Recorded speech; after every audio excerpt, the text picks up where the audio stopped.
We will start with the difference between solid, liquid and gas. Now, first we represent the specific property of that solid, liquid and gas and specify that property for all the three states of matter.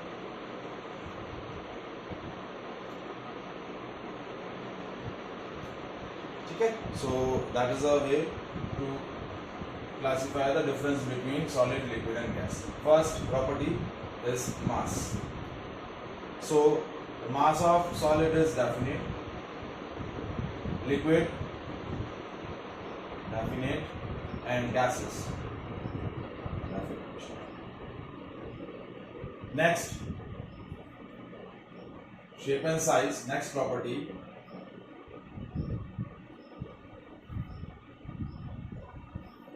So solid में shape and size definite रहता है, liquid में indefinite and gases में भी indefinite. Third is volume. So solid में volume क्या रहता है? डेफिनेट. ठीक है. नेक्स्ट, लिक्विड में भी वॉल्यूम क्या रहता है? डेफिनेट रहता है एंड गैसेस में इट विल बी इनडेफिनेट.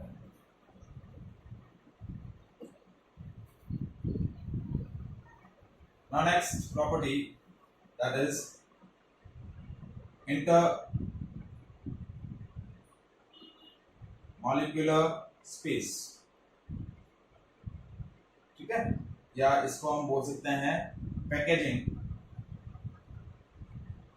कि हाउ दे आर पैक्ड. ठीक है, तो सॉलिड क्या होते हैं?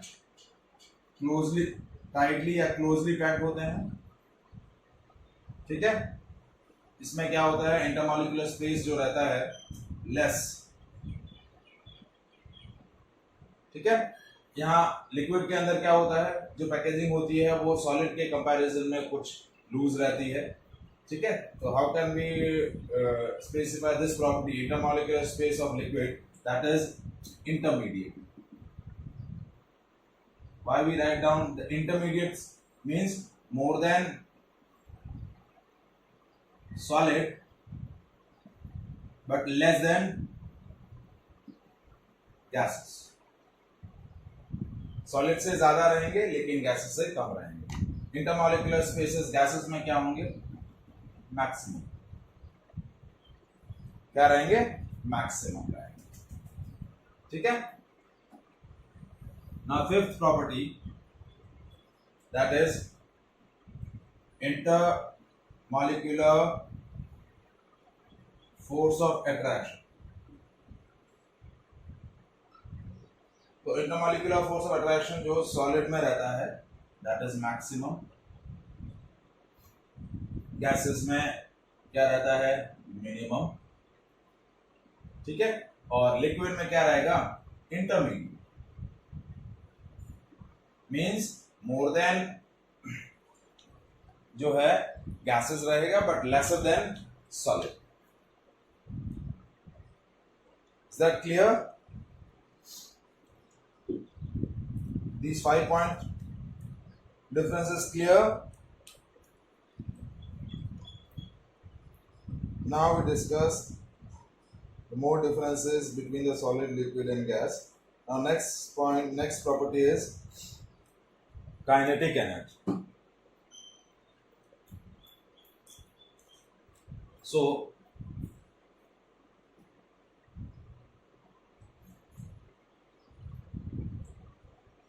मैं आपको वीडियो सेंड कर दूंगा आज, ये ना शाम तक वीडियो सेंड कर दूंगा. आपको नोट डाउन करना है.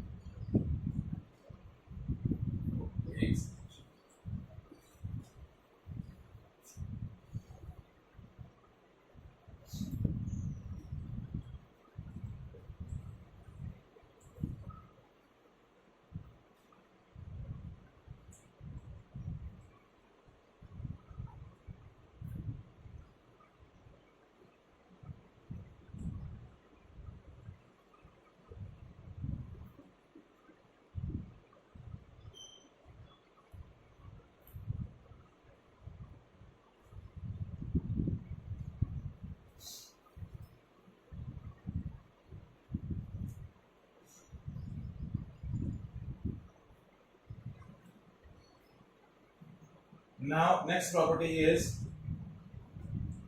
kinetic energy. So in the solid, kinetic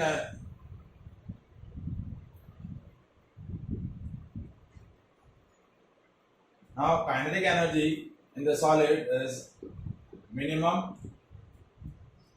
gases में क्या होगी, it will be maximum, and liquid में क्या रहेगी, इंटरमीडिएट. ठीक है, मींस गैसेस में सबसे ज्यादा रहेगी, लिक्विड में मिनिमम, सॉलिड में मिनिमम, और लिक्विड में क्या रहेगी, सॉलिड से ज्यादा लेकिन गैसेस से कम रहेगी. Next is type of motion of particles. So, as we discussed, the kinetic energy of solid particles is minimum, so they are performing just oscillatory motion. What kind of motion?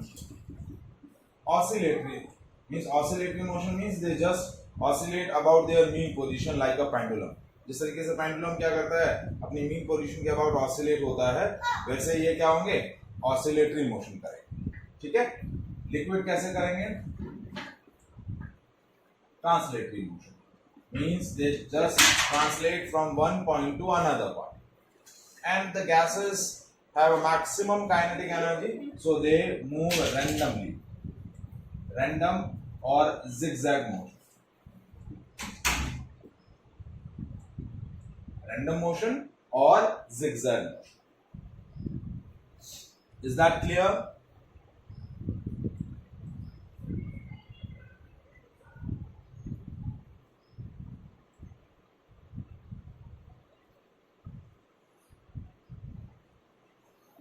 Now next property is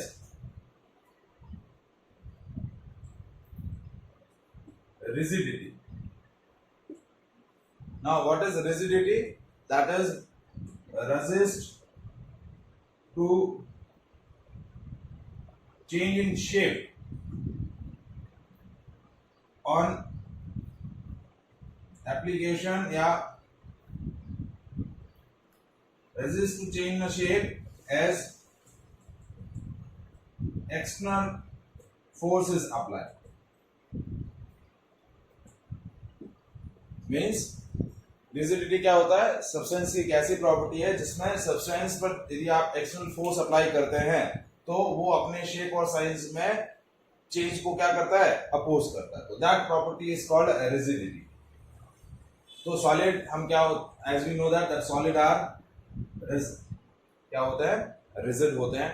as you apply the smaller amount of force, they never change their shape and size.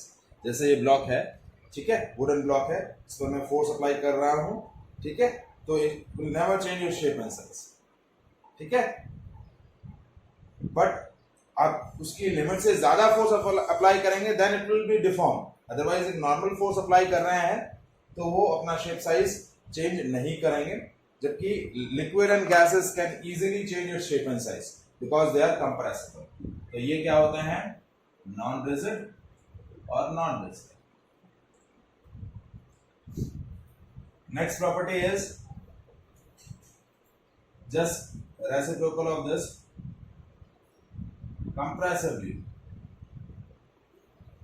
Compressibility means easily change your shape and size. Change in shape and size as external forces applied.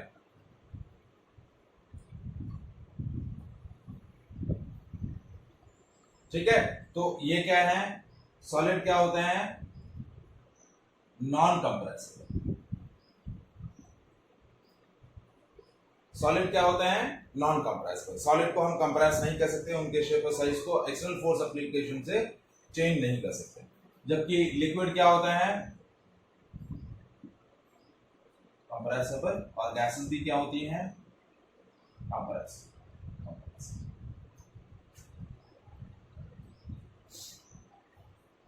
Is that clear? These four differences are clear.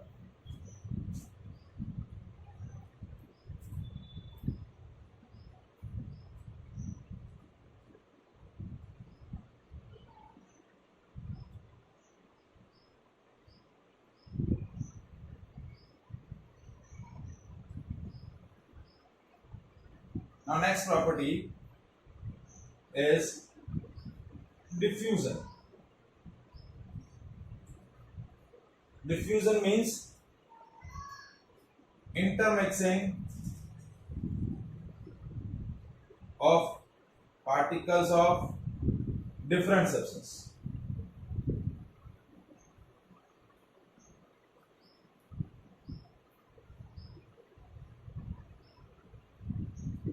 What is diffusion? Intermixing of particles of different substances. That is called diffusion. And this property is acquired by the particle or an object due to its high kinetic energy. ठीक है, तो जिन भी substances के अंदर, जिन भी material objects के अंदर high kinetic energy होगी, and दूसरा क्या होगा, they have a space in between them. The particle have a space between them, then they can easily intermix with each other. एक तो क्या होना चाहिए, मटेरियल पार्टिकल्स के बीच में स्पेस होना चाहिए, और दूसरे उनके पास एक जगह से दूसरी जगह डिसलोकेट होने के लिए सफिशिएंट काइनेटिक एनर्जी होनी चाहिए, then they are performing this property. So solid क्या होते हैं? Non diffusible. नॉन डिफ्यूजिबल क्यों है? क्योंकि उनके पास ना तो मैक्स काइनेटिक एनर्जी रहता है sufficient, they have minimum kinetic energy so that they just oscillate about their mean position, और ना ही उनके पार्टिकल्स के बीच में स्पेस होता है. यदि आपको दो या दो से ज्यादा सॉलिड को मिक्स करना है, so first will convert them into the मॉल्टन state. जैसे हम जनरली जो एलॉय फॉर्मेशन करते हैं, तो एलॉय फॉर्मेशन में क्या होता है, दो या दो से ज्यादा मेटल्स को, सॉलिड्स को हम क्या करते हैं, first convert into the liquid, और उसके बाद उनको मिक्स करके वापस कंडेंस करते हैं, सॉलिड फॉर्म में कन्वर्ट करते हैं, फ्रीज कर देते हैं. तो सॉलिड नॉन डिफ्यूजिबल होता है, जबकि लिक्विड क्या होता है, डिफ्यूजिबल, एंड गैसेस भी क्या होती हैं, डिफ्यूजिबल. दो intermixing of particles of different substances. Intermixing of particles of different substances. Intermixing of particles of different substances. ठीक है. Next property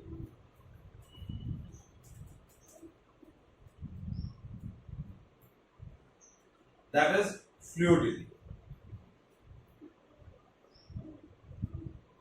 A substance, a tendency of flow of substance is called fluidity. तो solids क्या होते हैं, non fluid होते हैं, ठीक है, और लिक्विड और गैसेस क्या होते हैं, फ्लूइड होते हैं. क्या होते हैं, फ्लूइड होते हैं. They can easily displace from one point two another point, ठीक है, क्योंकि they have a sufficient kinetic energy. Is that clear? Now next property is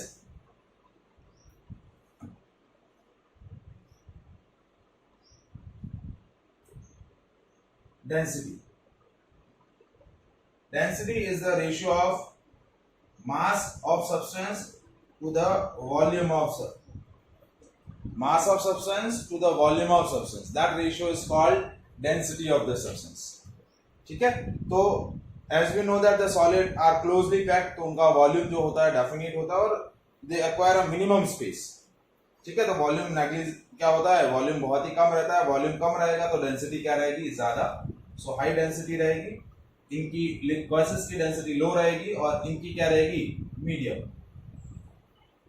intermediate बोले या फिर मीडियम बोल दें, कि हाई से कम और लो से ज्यादा. तो सॉलिड की डेंसिटी हाई रहेगी, गैसेस की डेंसिटी क्या रहेगी, लो रहेगी. Is that clear?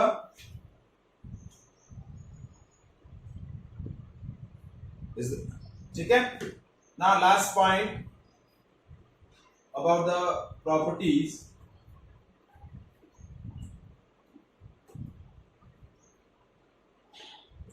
Is melting point and boiling point.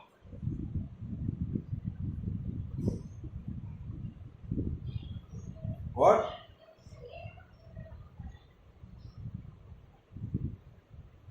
Freezing point नहीं कंसिडर करेंगे, because melting point and freezing points is same, बस प्रोसेस इज रिवर्स होता है।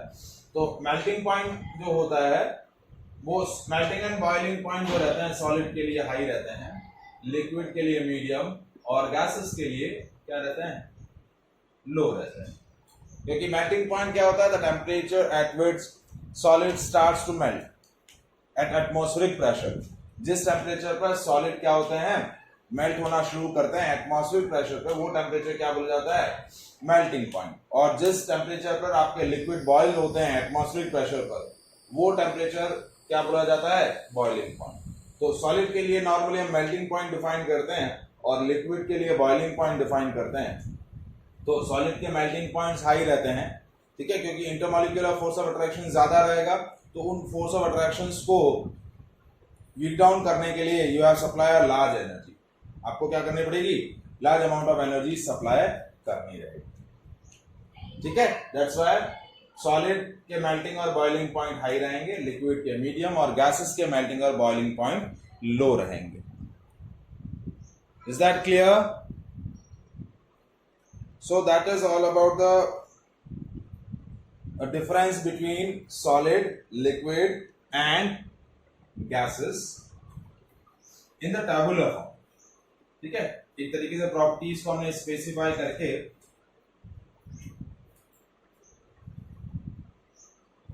इनको क्या किया है, डिफरेंशिएट किया है। Is that clear? Next topic is conversions of states of matter. Now, as we discussed that on the basis of physical property, you classify the matter into the three different categories: solid, liquid, and gas. Now, is it possible that we can change the one state of matter into the another state? Is it possible? आप solid को liquid में change कर सकते हैं, liquid को gases में change कर सकते हैं, ठीक है, and solid can also change into the gas directly. So we can easily change one state of matter into the another state with the help of two parameters. One is by changing the temperature of substance, and second by changing the pressure of substance. क्या कर सकते हैं, या तो temperature change करके उस substance का आप उस सब्सटेंस को एक स्टेट से दूसरे स्टेट में कन्वर्ट कर सकते हैं, and second by changing the pressure of the substance. Substance का प्रेशर चेंज करके आप उसको एक स्टेट से दूसरे स्टेट क्या कर सकते हैं, कन्वर्ट कर सकते हैं। So before discussing the process of conversion, first we discuss that what is temperature and what is pressure, ठीक है। So before discussing that conversion, first we discuss what is temperature and what is pressure. So what is temperature?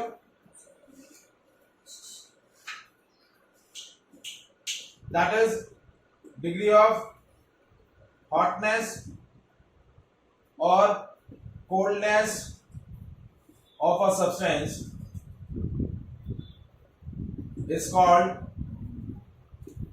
its temperature.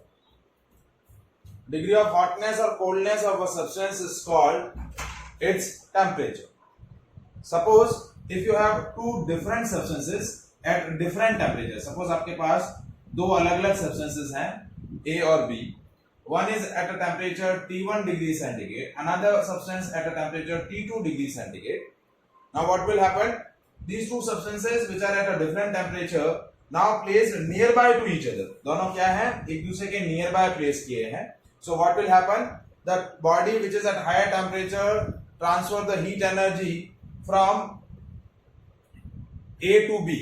ये body higher temperature पे है, ये body lower temperature पे है, तो क्या होगा, ये बॉडी हीट एनर्जी लूज करेगी and it will transfer their heat energy to the body B, ठीक है, which is at a lower temperature.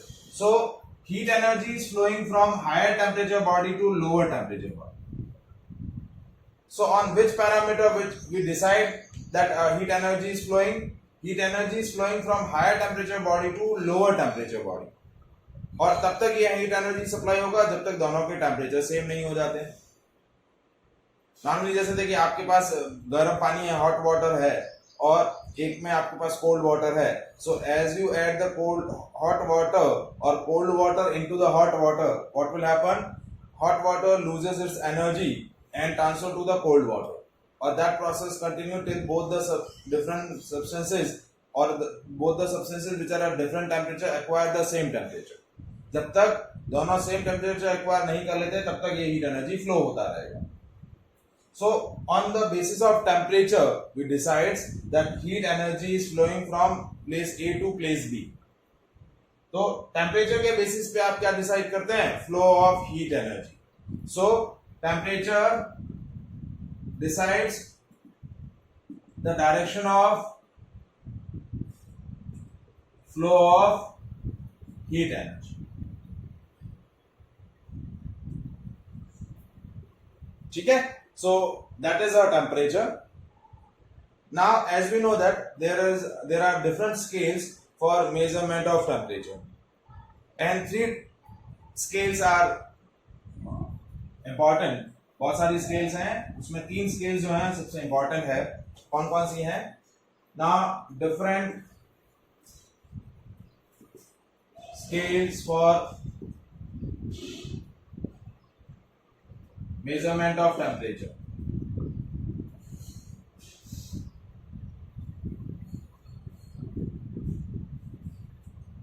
पहली स्केल है डिग्री सेंटीग्रेड, दूसरा स्केल है डिग्री फ़ारेनहाइट, और तीसरा स्केल है kelvin.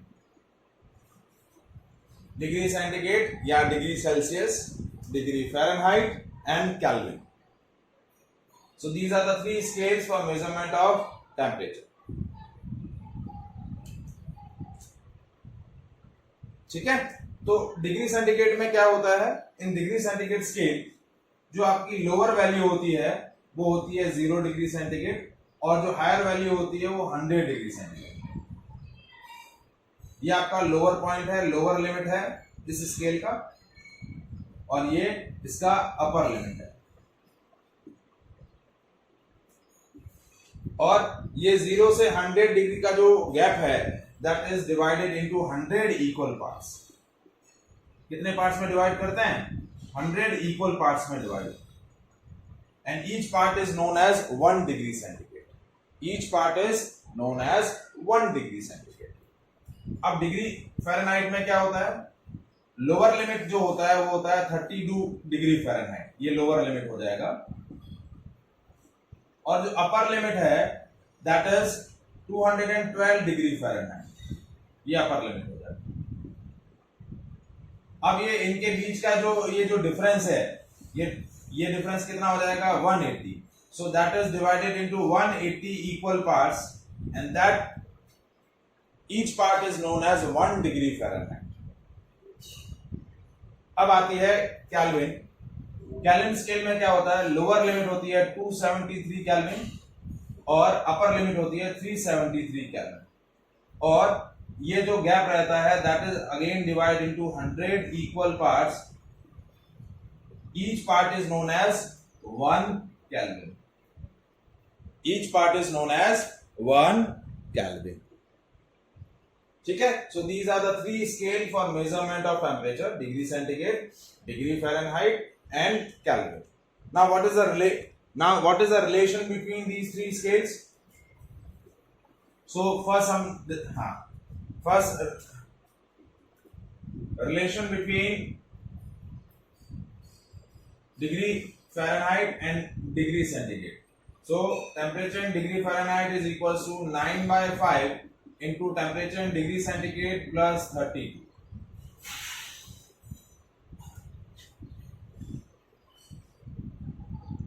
What? Temperature in degree Fahrenheit is equals to 9/5 into temperature in degree centigrade plus 32। ठीक है, जैसे फॉर एग्जांपल टेम्परेचर आपको डिग्री सेंटीग्रेड में दिया हुआ है 5 डिग्री सेंटीग्रेड, तो डिग्री फ़ारेनहाइट में इसकी वैल्यू क्या हो जाएगी? 9/5 into 5 plus 32। 5 से 5 कैंसिल हो जाएगा, 32 plus 9 that is 41 degree Fahrenheit. ठीक है, जैसे टेम्परेचर आपको दिया हुआ है 95 डिग्री सेंटीग्रेड, तो ये हो जाएगा 9/5 इंटू 95 प्लस 32, जो क्या 5 1 का 5, ठीक है 19। नाउ 19 9 जा 171, 71 plus 32, so it will be 3203 degree Fahrenheit. So that is a conversion of temperature in degree centigrade to degree Fahrenheit. ठीक है, यदि फ़ारेनहाइट में दे रखा है तो आप रिवर्स कर सकते हैं।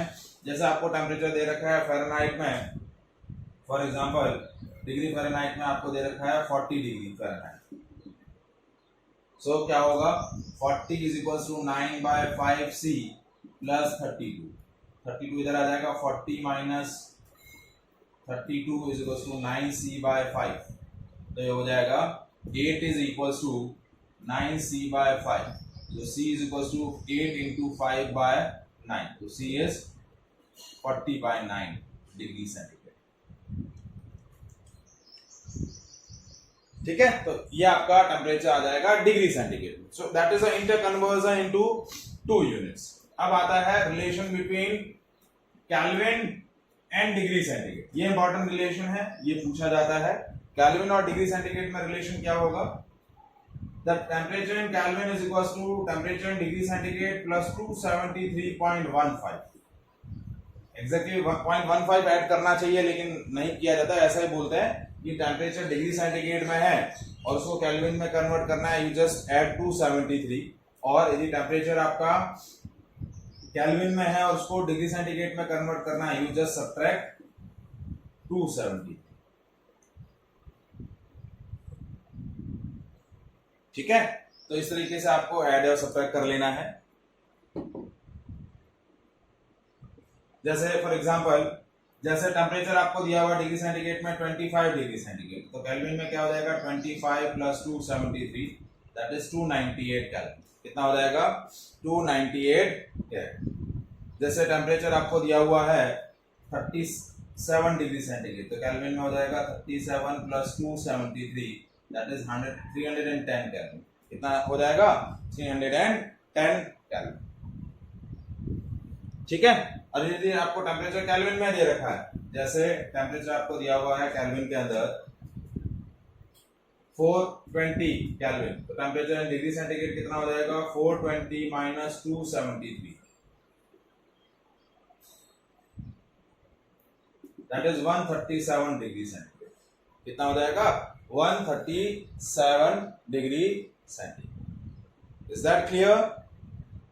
So that is a relation between the different scales of the temperature. Any doubt? अब हमने सेकंड पैरामीटर जो बोला था जिससे आप कन्वर्जन ऑफ मैटर कर सकते हैं states of matter, that is pressure.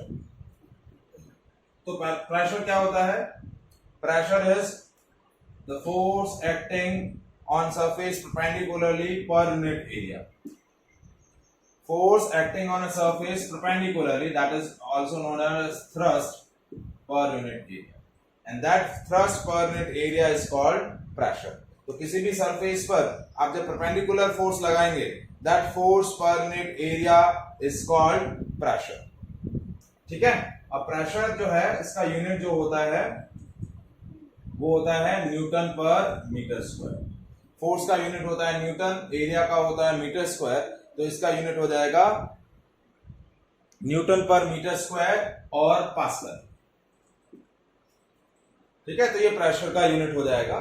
So by applying the pressure what we are doing, we are just compressing the object. जब आप प्रेशर लगाएंगे उसके पर यूनिट एरिया पर फोर्स लगाएंगे, क्या होगा, वो सब्सटेंस कंप्रेस होगा। As it compress, as it decreases its volume, it come closer, और जैसे ही क्लोजर आएगा तो फोर्स ऑफ अट्रैक्शंस चेंज होंगे। फोर्स ऑफ अट्रैक्शंस चेंज होंगे तो सब्सटेंस एक स्टेट से दूसरी स्टेट में चेंज हो जाएगा।